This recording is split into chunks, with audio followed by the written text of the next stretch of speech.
English stories. The Invisible King of the Jungle. In the jungle of Maluba, there lived a fly called Motsi, and Motsi could roar like a lion.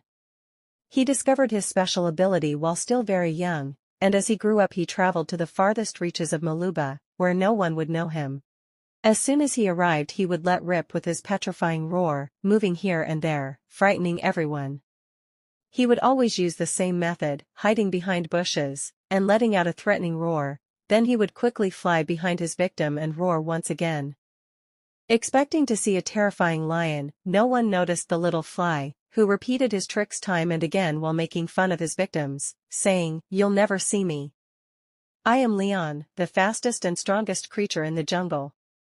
See, I could destroy you with one swipe of my paw before you even realized it. Are you afraid? You would be wise to be so, for I am the most ferocious lion." Finally, terrified, all the animals ended up accepting Leon the lion as king of the Maluba jungle. And so Motsi started living happily. He had all he wanted, and when he needed something or he fancied a bit of fun, he only needed to get up to his roaring tricks. However, one day, along came Tuga Tuga, a slightly crazy tortoise.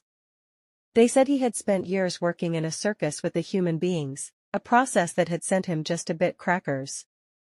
Motsi wasn't going to miss this opportunity to have his fun with a new arrival, so he prepared his usual fright. But as soon as Tuga Tuga heard the invisible lion's roars and threats, he began killing himself laughing. Ha ha ha! A ghost lion! I once knew a ghost lion, as well as a bald donkey and a weasel with a pronounced limp, and what fun they were when they danced. Come on, let's dance, little lion. All the animals began trembling, feeling sorry for poor Tuga Tuga. It was the first time anyone had dared to treat the terrible Leon in such a way, and surely the fierce lion would take no pity on the tortoise. However, Motsi could not bite or hit the tortoise, his only option was to continue roaring and threatening. Yet the crazy Tuga Tuga just kept laughing, paying no heed to the lion's furious warnings. After a few minutes it was clear that the lion wasn't going to carry out any of his threats, and a daring little bird joined in with Tuga Tuga, making fun of the lion. Motsi tried scaring the little bird, but it didn't work.